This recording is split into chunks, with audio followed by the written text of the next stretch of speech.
Старшеклассник зарезал 10-летнего мальчика в школе по национальному признаку.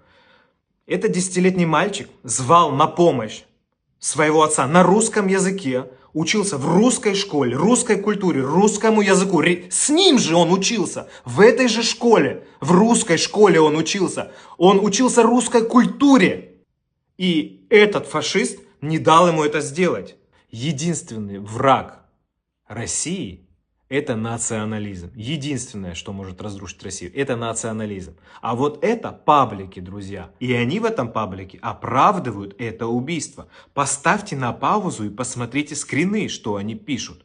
По законам Российской Федерации это экстремизм в чистейшем виде. Если у тебя есть больше одной извилины, и ты реально думаешь, что сделаешь Россию сильнее, убив одного 10-летнего мальчика, который обучался русскому языку, то вот тебе маленький экскурс в историю и в географию. Самые сильные и развитые цивилизации на планете были мультикультурными и мультинациональными. Начиная от Месопотамии и древних шумеров, которые объединили кучу народов, национальностей и племен, которые разговаривали на разных языках.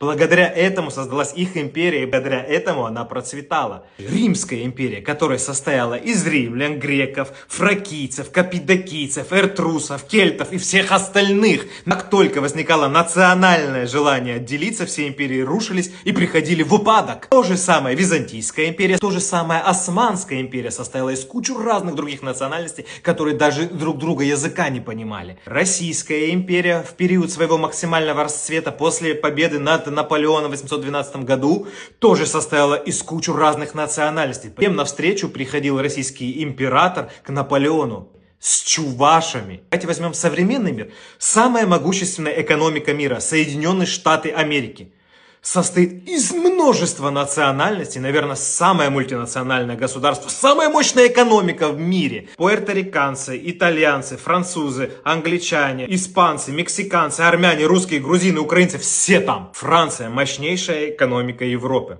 Мультинациональное государство. Германия состоит из множества объединенных нормандских народов. Хочешь воткнуть меня и упрекнуть Китаем? И тут ты ошибаешься. В Китае более 100 диалектов, которые разделяют в 10 различных языковых групп. Жители Северного Китая и Южного друг друга вообще не понимают. Но они объединены одной великой идеей – сделать Китай великим. А ты, убив маленького мальчика в школе, в которой учился на русском языке, с тобой, который перенимал русскую культуру, хочешь сделать Россию великой? Удачи тебе, мой друг. Твой мозг не больше, чем у червя.